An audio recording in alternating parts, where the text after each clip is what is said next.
Now we're moving into another creative way to use lines. We've covered blind contour, cross contour, and terrain contour. Now we're going to access some impressed lines. Impressed lines are really cool. And this is a way that people can find lines, invisible lines, to create brighter areas, maybe white hairs in anything, white textures in anything. So what you do is you use something that doesn't have a lead in it. Okay, this is actually a chopstick.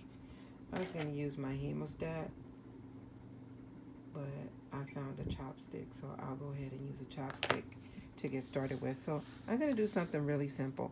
An impressed line is just making gouges into the paper without tearing the paper or cutting the paper, so that you can have an invisible line. So let's go with, I'm just going to do maybe a flower. And I'm going to draw the flower, oops, sorry y'all, with the chopstick. So you want to take any kind of tool that doesn't have an active writing medium in it, just something pointy that's not going to cut your paper, scar up your paper, and create a drawing that only you can see based on the shadows that the light's creating over the shape. And now y'all probably can't see this. Can you see it? Yeah, you can see it. The shadows are happening. So that's my invisible lines, right? So I want to bring those lines out. Well, let me put a few more textures in here.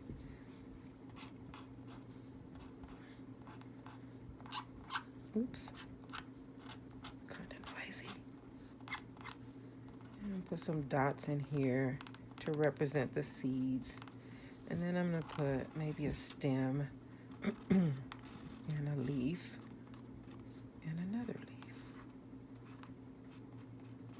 And then what you do is you use dry medium. Dry medium like a pencil or a crayon. It's kind of dry. Crayons are kind of dry. It's not wet medium, but you want a solid medium to rub over, and then you'll reveal the white lines of your invisible drawing. So this is called impressed line drawing. Now, I know in a practical application, you wouldn't be just doing this on a piece of paper all random like this and just have a big blob of graphite on your sheet and then have this white shape.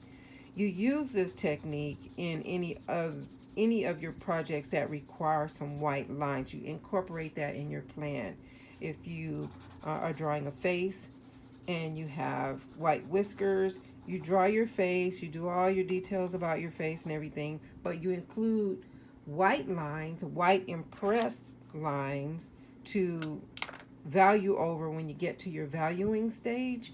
You have your white impressed lines already in there so that when you value over it, it kind of brings it out. You'll see it. So how about that? Can y'all see that? Can you see the white lines? Okay, this is called impressed lines.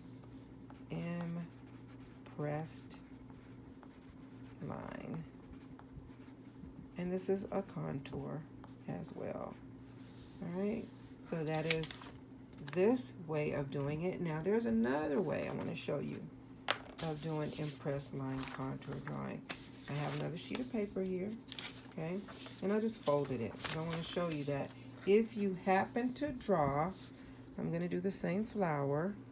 If you happen to draw on, and I always tell my students this, be careful about your second page under your drawing, because if you're a heavy hand drawer, you're going to have an impressed line on your second sheet. And I'm just going to do this flower again.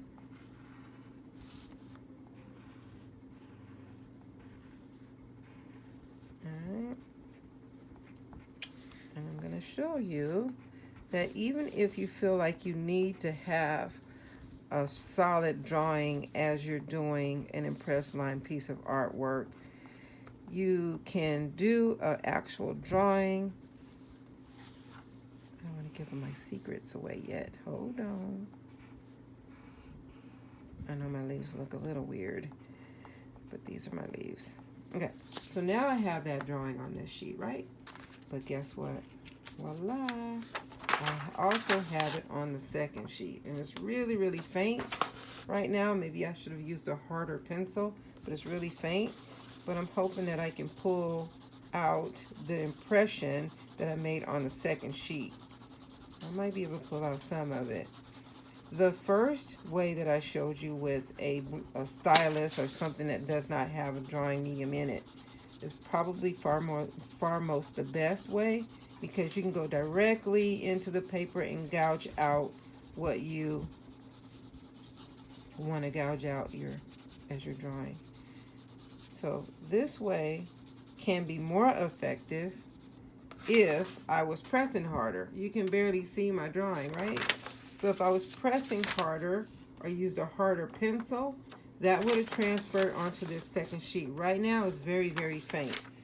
So I would say in my analysis that direct and press lines with a medium-list stylus or stick is probably the best way. You just have to plan out where you need your white lines to go in your drawing first. Okay, so this is all impressed lines, and again, if I had used a harder medium, that would have showed up. Let me grab a harder medium. Here's one right here. Nope, that's not one. I just have one. Here it is. Harder medium. Harder pencil right here.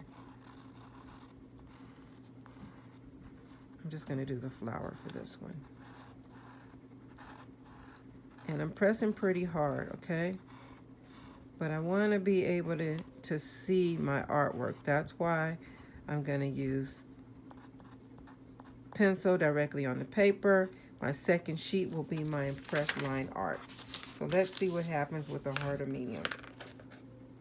Go ahead and value over it. And take light marks over it. You don't want to dig down too deep when you're starting to shadow over your impressed line art.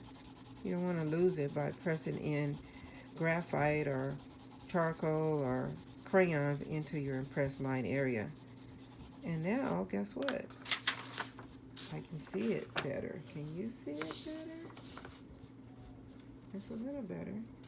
Even though direct this way with a direct impress line technique with a stylus or something that doesn't have medium in it is probably the best way. So this will be your impress line activity.